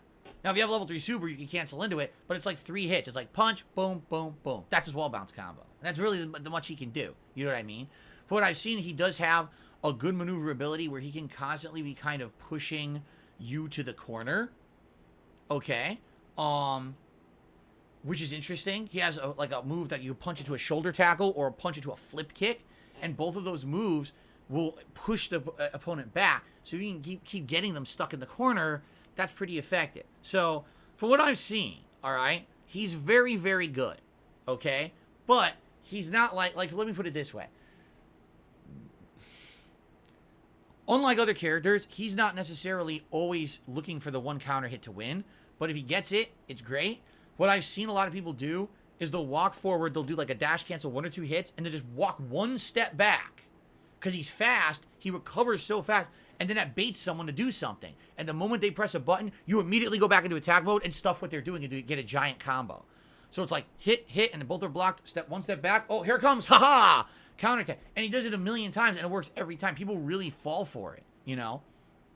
So it's really more of a little bit of baiting and being fast. And then getting a big quick combo, push them to the corner, quick combo. Rather than, oh, look at this 1 combo that I got the 1 counter hit and it's at 90%. Well, okay, it's not 90%. I don't think anyone has a 90% combo. But you see what I'm saying? A lot of characters are reliant on that in the game, getting that 1 move that does a big payoff. It doesn't seem like he does that, okay? But if you stay on him and you bait him with, these whiffed moves or whatever, he's very effective. So, that's what I saw from watching this high-ranked Luke. Now, we'll see today, because today what we're going to do is the usual. We're going to go into the guide mode. We're going to go into his combo trials. We'll probably do 1 or 2, a couple casual matches just to get my bearings, and then we'll jump into ranked. And we'll see how it goes. I'm hoping to do well with him. If not, we'll see. Will I once again get thrown right into Diamond? I hope not. I seriously hope they fucking don't throw me into Diamond again like they did with Ryu, because I'm never going to learn with these characters if it's literally my 11th match ever and I'm fighting diamond ranked players. I will never learn. It will just be me getting spanked like this, like I did with Ryu. So I hope that the ranking system works. I don't know. What happens if I win 10 matches in my placements? Do I go to Master? Right? How ridiculous is this ranking system? I don't know. But I guess we'll see. As we continue to play, I guess we'll see and go from there. All right, let's see how it goes today. I'm not super confident I'm going to do well with him out of the gates anyway. He's a different kind of character. I haven't really played fast rushdown style characters like he is. So this may be a very different feeling today as I play with him until I get used to the character. So the whole first stream is Luke. We'll experiment with him. We'll see how it goes. On the late stream tonight, which is called Friday Night Fights, all right, we will determine if you want to see more Luke, or after having played with him, do you want to see variety? Would you like to maybe do 2 hours with Lily, who I wanted to play a major stream with on Wednesday and didn't get to because the servers went down? Or would you prefer if I go and do 2 hours of Blanca and I attempt to get Blanca higher ranked than Diamond? Because I'm at 3-star Diamond now. Maybe I can get him up to like 4-star Diamond tonight, right? We'll leave it open. Right now, the late stream is totally in your hands. We'll see what happens, and we'll go from there. And, you know, I like having that ability to kind of change it on the fly, depending on how today goes. So, you know, if Luke goes well and we want to keep moving smoothly with Luke and do another Luke stream, I'm totally down for that. But, again, let's play it by ear, okay? So that's today. Tomorrow, no Street Fighter 6. Tomorrow it's going to be Final Fantasy 16 on the first stream. And then tomorrow night, a special premiere, Amnesia the Bunker. Yes, a month after this game released, we're finally going to check it out. I've heard good things about it. It's on Game Pass. 2 hours of Amnesia the Bunker premiering tomorrow night on the late stream. On Sunday, it's DSP versus the Internet, my weekly React show over on DSP Reacts on the first stream. So, hey, if you're a channel member, by the way, there were 20 plus new members on the stream last week. So if you haven't had opportunity yet, please post up your videos for that show soon. You have to have them posted up by tomorrow night because I actually make that playlist the night before, okay? Where? Community tab of DSP Reacts on the main channel page. There's threads there. If you're an Ultra member, a Super member, or a Standard member, to post up your stuff for the show, please post up as soon as possible, all right? So, React show on Sunday. Sunday night is up in the air because Sunday night we could do a chill world tour stream in Street Fighter 6 for variety. We could do a community night, which would be a laid-back community night, not a try-hard night, all right? It would be everyone kind of chill, have fun with characters we're trying to learn or whatever. So we could do the second ever community night on Sunday night. Or we could do a serious night stream where, again, I try to play with a character who I like and I've done well with and I'm trying to level up. Maybe Zangief this week, okay? So we have options for Sunday nights, completely open. Monday, daytime stream will be Street Fighter 6, and then night stream will be Amnesia. Okay, and then we're going to alternate. We're basically, it's like Final Fantasy Street Fighter 6 day streams, and then between Amnesia and a night stream of some mode of Street Fighter 6 on the late stream. Okay, excuse me. So, that's the schedule for the week. If you didn't notice, no new releases. You know, I'm not really too interested in Exo Primal. Seems like a team-based shooter game that is based on statistics and how well you do with your team. You know, grinding and stuff. Probably not my forte, even though I know it's Game Pass. It's probably not anything I'm interested in, unless you guys know different and think it would be good, but I don't think it would be for my style of content. Pikmin 4, here's the thing. With Pikmin 4, I feel like this playthrough would have worked if I wasn't coming off of a bunch of, like, lengthy RPGs or whatever. But sadly, I know how Pikmin works. It's slower paced. It's puzzle-based. It's not going to gain my main audience. When I played Pikmin 3 ages ago, half my audience complained, said it sucked, right? Because they didn't understand. It was a completely different kind of game. But for those of us who liked Pikmin 3, it was like fun. It was a running meme. You get the fruit, you squeeze the juice, and that's how you win. It was funny. It was fun. It was a cute game, you know? Although cruel. Sometimes those Pikmin dying, like, oh my god, that's messed up. But I'm not really feeling like Pikmin's going to work right now. I feel like we need to have bigger variety. Like Street Fighter's action-based, Amnesia's horror. We'll have an RPG with Final Fantasy. I don't know if necessarily putting in another game that I know isn't going to appeal to the masses and is more of a chill game is going to work right now. A lot of people have been clamoring for the return of Elden Ring. And I'm leaning towards getting that returning when we get opportunity in the schedule, right? So maybe we play through Amnesia and we beat it within like a week or two, and then the next thing we do is we bring back Elden Ring. I'd be okay with that.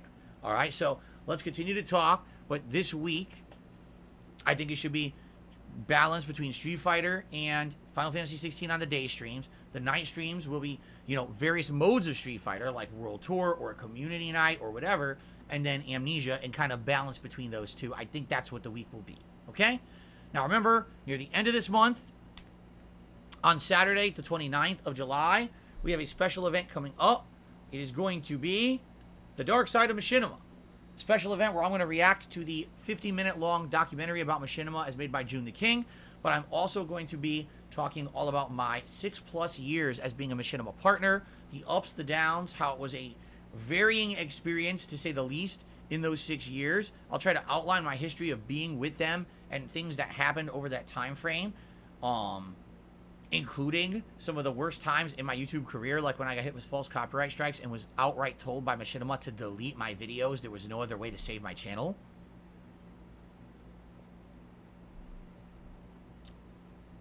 I have all these emails from over the years saved up that I can share with you guys, talking all about my interactions with this company. I got the receipts, as they say. So I'm going to start going through those probably next week. I give it a week, and then probably next week I'll start to go through all my stuff and look for the stuff that you guys are going to want to hear about and see about in that event. Plus, we'll also probably do some food. It's going to be a day-long React event for DSP Reacts. It's a good variety of content. It's probably the first time anyone's done a full-length event around Machinima. So it'll be fun, and that'll be the end of the month. I hope you'll join me for that. Again, Saturday, the 29th of July. And then just as a reminder, coming up in the month of August, it's going to be a month-long celebration of my 15-year anniversary as a content creator here on YouTube. Going down memory lane. There's going to be so many different events. There's going to be a retrospective day where you guys are going to be able to nominate your favorite moments from over the years, and we'll watch them back together, and I'll react live. There's going to be a Project 7 special event. We're going to watch back all of Project 7 together, and I'm going to add new context, new commentary to it, and I got some special stuff planned for that. There's going to be other holiday anniversary festivities based around this as well. We're going to do a special tier maker ranking all the games that I either said were Game of the Year or runner-up over the last 10 to 15 years and see which ones held up over the years. Among other things, like there's a lot of ideas people had. Throwback playthroughs. What games from my past would you like to see me replay in the month of August? Maybe some retro games, right? Like old school Mega Man, Mario, that kind of stuff. Maybe you want to see me do some of my earliest playthroughs ever full length, like Saints Row 2 is one I never did a full length playthrough of. Well, all these ideas, and we'll talk about these starting probably next week. We'll try to solidify some of those things so that we know exactly what's going on when, and lay out the month. Because outside of that, there's like nothing going on in the realm of new releases in August. It's a very slow month. So we have opportunity to do whatever we want. I think it's going to be a very special month. Hopefully people will come back and feel nostalgic about the content I put out over the years, and we'll have a great time together. Okay? All right. So there you have it. All right, that's what I had to talk about today. As for news stories, there's not a heck of a lot to talk about. However, oh my God, excuse me. Woo! Let's see here. The one news story that really came out that people are kind of talking about is that Game Pass is increasing its price. I don't know if you guys heard, Game Pass price is going up like $3 a month or something like that. So it used to be like $14 a month, and now it's like $17 a month, and that's going into effect this month. So for those of you who are Game Pass Ultimate subscribers, FYI, the cost is going up a few bucks a month. For me personally, to have the full online play of my games on Xbox, to have free games every month, like I'm about to start playing Amnesia the Bunker, I'm down for that. It's okay for me, but we'll see if that value continues to hold up. If they keep increasing the price, like once a year, some people might get skeptical about if they want to keep this or not. For me, right now, it's okay. I think the value is there. The other announcement is that, get this, okay? PlayStation's Horizon franchise, Horizon Zero Dawn, Horizon Forbidden West, and the recent Horizon VR game, is getting a monstrous expansion and will be running for a very long while. It has been announced that there are 16 different plans for this franchise. Some include video games, some include other media. So we may actually see like a TV show, we may actually see like a movie, like these kind of spin-offs. Apparently there is a multiplayer-centric Horizon game being developed right now, among other things. So definitely what's interesting about that is that we didn't really know that. Like, if you've been following the Horizon franchise, Forbidden West did good last year, but the weird thing about that was it didn't really get mentioned when it came to the Game of the Year awards. If you take a look at Horizon Zero Dawn, it was a lot of people's, in their top picks for Game of the Year when it came out. But Forbidden West, it seemed like at the end of the year, most people forgot about this game, like it didn't even exist. Personally, I thought it was a mixed bag. I actually thought that the graphics were amazing, and the world building and the cultures in the game were fun.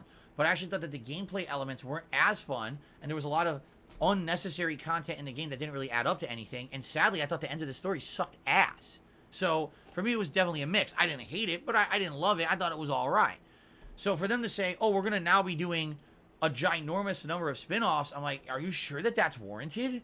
Like, are you sure if you do 3 spin-off games and a TV show and a movie that there's going to be enough interest for that amount of investment? Because that's a lot of investment that you're putting into this franchise. A lot of faith, right? Maybe it could be a good movie. Maybe, a Horizon movie would be quite good. I don't know. I mean, basically, you could take the CGI from Transformers, right? And actually apply it to something that's not shitty. Because I think Horizon's better than the Transformers movies as of late, let's be honest. Get a good actress in there to be the lead. and they'll go with the same plot and just make it, you know, a little bit more Hollywood-esque, I think it might actually be a good movie if they do it right. You know, if they don't rewrite the whole goddamn thing from the ground up. I think if they stick to the plot, unlike the Uncharted movie, which had, you know, almost no ties to the fucking real games, right? But I don't know. They're saying about this multiplayer game. I don't know about this. Like, honestly, I think the best parts of the Horizon games are the kind of the narrative, the story, and the cultures and the world building. I mean, the combat's good, but can you imagine playing a multiplayer game where all you do is team up with people online, like a group of 2 or 4, and you just do hunts? Would you not get bored? I would. I don't think that I would want to just do that endlessly. I'd get super bored, right? Maybe some people would get hooked on it, but do we really need another idea of another one of these co-op online games? I don't know. See, Tiny Dancer says Monster Hunter, people love that. You're right, but they already have Monster Hunter. You know what I'm saying? Like, it's not like, it doesn't feel to me like having that game fills in a gap in gaming. It feels like all you're doing is making another game that already exists, but you're slapping the Horizon culture IP on it. You know what I'm saying? We don't need that. We already have a ginormously positive and very, very successful, profitable franchise in Monster Hunter. So why do I mean? Take a look at what was the other one that came out this year? That was another version. It was like another company made a Monster Hunter game. I mean, at first it did well, and within 2 months the thing was at discount shelves for like $30. Because we already have Monster Hunter. So we don't need other franchises. You know what I'm saying? Like, it seems, I would hope that if they do something, they do something different and original. And they don't try to, like, bandwagon it. You know what I mean? I hate the bandwagoning of, well, everyone else already did that, so why can't we just do that with Verizon? Well, or Verizon, excuse me. It's a phone company. Horizon is what I meant to say. Right? So, yeah, I don't know, man. I'm skeptical.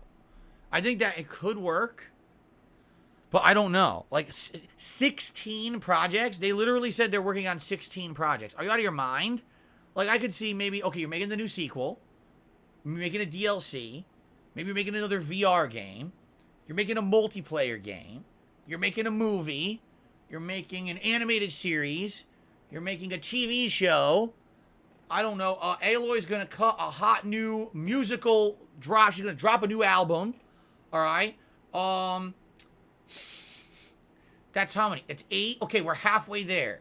What's next? They're gonna open up the Horizon restaurants where you eat Bronco burgers and shit. You know, like you get to the point like, what are they? Oh, you're right. Mobile games. That's 10. We got to come up with 6 more. What are they doing 16 of? I don't know. That seems like a lot to me. Maybe I am off base here, but it just seems like that's an awful lot for the Horizon franchise. But all right. Anyway, I digress. That's the news. Not a lot of gaming news to talk about today. We got to get the shout-outs, and it's already 12:30. So I think we should jump into shout-outs. Don't worry. I guarantee you some of these tips and things are going to be troll tips. Based on the discussion we had earlier, I guarantee you some of these will be troll tips. Okay.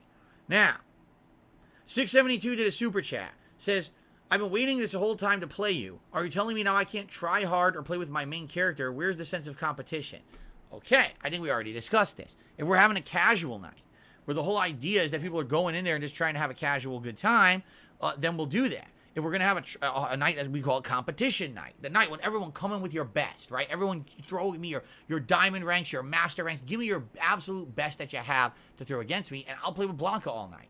I'd be down for that. It's kind of like Phil versus the world. Phil faces all challengers. That's very different than like community fun night. You see, it is. It's a very different mentality.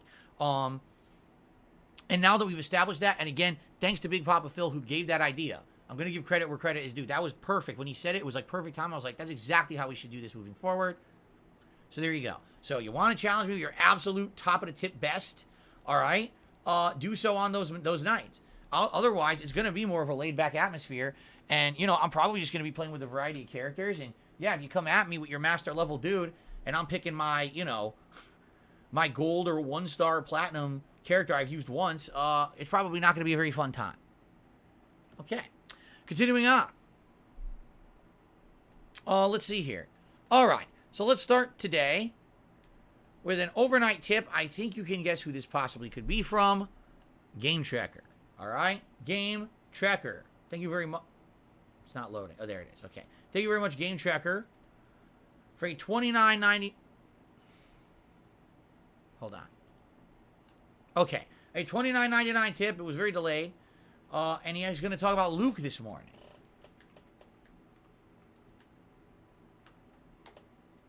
Cool.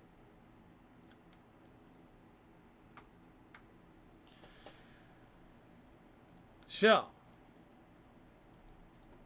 he says, Luke Time, the character, has interesting similarities to Ryu. They're both meant to be beginner-friendly. They're both fundamentally Shoto style with their fireball, uppercut, and advancing specials, and they're both super demanding at high level in Street Fighter 6. Speaking of high level, I don't see Luke that much in tournaments and such. From what I gathered, it's because most top players essentially believe that with the game's current balance, Ken's effectively Luke, but better. I'll agree there from what I've seen. On a different subject, I have your wins and losses from your viewer matches. In the order you first picked them, Lily, 7 wins, 5 losses. Ryu, 7 wins, 3 losses. Zangief, 7 wins, 3 losses. Marisa, 6 wins, 2 losses. Honda, 2-0. Chun-Li, 0-2. Yeah, I sucked with Chun-Li. Dalsim, 4-2. Blanca, 10-4. And by the way, why so much Blanca? Because I kept redoing a match. Remember I told you when you're in a match and if people are queued up and you continue, you can't change characters. So I had like 4 or 5 people queued up and I wanted to keep playing. That was literally, I think, I only played him twice, but it was one single match and then I changed. And then the other thing was like a string of 3 or 4 fights because I didn't want to quit out because people were lined up, you see? Okay. So he says, this is not super meaningful numbers or anything with how these matches, you know, but here they are. Your totals for the night were 43 wins and 21 losses overall. And that's about in line. 43 wins, 21 losses, that's about in line, right? Yeah. No, that's horribly off. That's not in line. That's actually way more wins. But probably that's because, you know, I'm playing viewers. Viewers weren't all highly ranked or whatever. I was like, that's not correct. That's actually a higher win-loss ratio. What am I talking about? Okay. Continuing on. Lady has done a $4.20 tip and says, the Hawaiian shirt is looking swaggy, Chief. Well, thank you. This is one of... it's not, by the way, I should clarify. I did not buy all Hawaiian shirts. What I bought were nice button-down short sleeve shirts for the warmer months. And now I have like 5 or 6 of them that I'm going to alternate along with all my t-shirts. So it's not going to be a t-shirt every day. You're going to see like this shirt. Tomorrow I'll probably wear a t-shirt. Then another one of these maybe Sunday. And I'll try to alternate to keep that going. I guess you could call them bowling shirts or whatever. I guess that's what they're called, right? It's a short sleeve button down, whatever they're called. Whatever that's called, I have a bunch of them now. And they're different. They're not all Hawaiian. There's different styles you'll see as I wear these shirts moving forward. So, and it's comfortable. Man, this shirt is comfortable. I love these shirts. They're very comfortable shirts. So thank you very much, Lady, for the $4.20 tip. I appreciate that very much.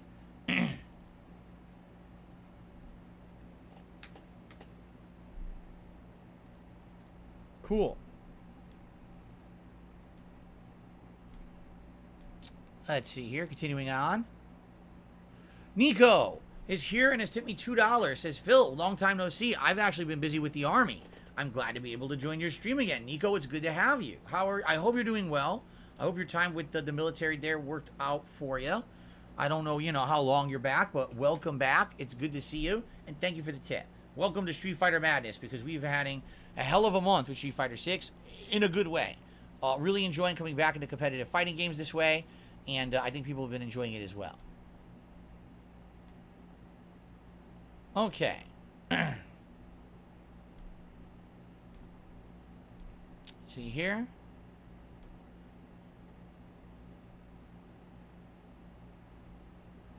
So as I knew, bullshit tips here, which I knew was coming, so I'm ignoring those. Yep. All right. Here we go. I shouted out all non-bullshit. Okay. Jade, what's going on? How are you, Jade? And I want to apologize. Jade was one of the people who really wanted to play on Wednesday night, and we couldn't figure out how to get him into the lobby. So now we know. When I do it again, you're going to search for DSPGaming first. You should find the lobby, then enter the code, and that's how you get in. The problem was no one knew how it worked, so people were searching by code and stuff, and it wasn't coming up. Hopefully we got this fixed. Cool. What's up? What's going on, Arkham? I want to give a shout out to Arkham. Arkham has been working on some YouTube shorts for the channel. We actually have one that released yesterday. It was the very classic NBA 2K moment, DeMarcus Yoda. That's all I'm gonna say. If you haven't seen the shirt, if you haven't seen the short yet, definitely check it out. It's a great one, and there's gonna be more coming. All right. I was very busy yesterday. I didn't have a chance to really sit down and look at everything, but he sent me a few, and I have to look at some of the other ones and figure out, how we're gonna work on them. But thank you, Arkham, for working on those. I hope that people enjoy them. Definitely the short yesterday was a great one. So, okay. Why do I drink seltzer water? Because it has flavor to it, but it doesn't have sugar, nor does it have caffeine. It's basically very hydrating, but it's not bad for you. That's why. Get it? If I was drinking soda, it's bad for you. You get a crash, and it hurts your teeth drinking the sugar all day. I like having something that has some carbonation in it, but has some flavor in it. It's good. That's why. DSPGaming feels the Horizon series is extremely boring, so I hope Guerrilla Games can make some new IPs or bring back Killzone. I do want to say I heard they are, too. I heard that they're making another new thing, I think, right? What is seltzer water? It is filtered water, all right, that is also carbonated.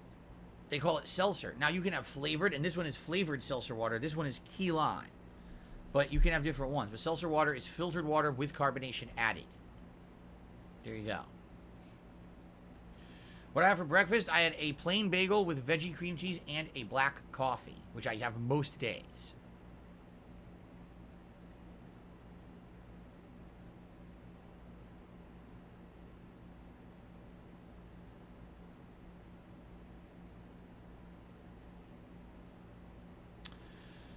Oh, I don't know about that. DSPGaming says, I would love to see you return to NBA 2K when 2K24 comes out. I don't know if I really want to be playing NBA 2K right now. I don't know. I also don't know when it comes out either.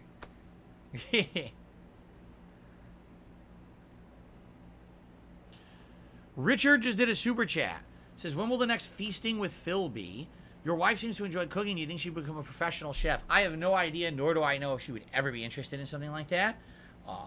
But she's getting better. I would say over time she is getting much better as a cook. She's actually making a new thing today, some kind of a chicken bake. It's gonna have chicken and stuffing and broccoli and other ingredients, seasonings. You bake, you make all the ingredients, you put them together, you bake them in the oven, and we're gonna have something like that for dinner today. So, but anyway, next Feasting with Phil will likely be during the Dark Side of Machinima event. That again will take place on Saturday, July 29th. I'll probably have some food ordered that day and we'll have a meal together. My wife already did cooking for this month for the Digital Summer Party. So probably next month for August for my anniversary celebrations. Maybe during the retrospective day, she'll do some special stuff for us, right? Okay. Alistair says, your videos were showing up in my recommended the other day. Perhaps your discoverability is going up. Well, yes and no. I would say, overall, as long as you guys keep up with engagement, and what that means is liking videos you're enjoying and leaving comments. That is a key factor in having your videos show up on YouTube recommended in any way. Seriously, I know some people say, oh, it's not that big of a deal. No, it's the opposite. That literally is, if you have someone who is getting a lot of likes and a lot of comments, that makes videos get found on YouTube. Okay? So that adds to discoverability. But the other thing, I hate to say it, the other thing is, it's about your viewing history. So if you're someone who's already watching my content, you have a much, much, much higher percentile rate that you're going to get stuff recommended. I'll give you an example. This is a pretty funny example. Years ago, I was interviewed by The Quartering. Remember that? That was, I think, 4 years ago, something like that. And so after I got interviewed by him, I watched the interview back, and literally for 2 weeks, I was recommended every video he put out. But I'm like, dude, I watched one video of his, one singular video. And my entire recommended was The Quartering for 2 weeks. That's how YouTube works. So if you already watch my content, chances are you're going to get recommended my content a lot. If you don't watch my content a lot, and then you get a recommendation, that's something special. But that's how the algorithm actually works, okay? It's kind of weird. Okay. Why can't you recommend age-restricted videos for DSP Reacts? There's 2 reasons. Reason number 1, because age-restricted videos are not allowed to be rebroadcast and fully watched even when reacted to. Basically, the age restriction sticks, and The second reason is because you can't monetize them. Anything that's kind of age restricted usually has limited to no monetization at all. So any chance of me making any kind of profit on a video that's age restricted is completely erased. That's why. So it's two reasons. Number one, I want everyone to be able to watch the video that I'm making. And if it's age restricted, there's a chance a large group of my audience won't be able to watch it because it still has that block and a lot of people can't watch those videos. But number two, I also can't make money on it. So it's kind of double reason, you know?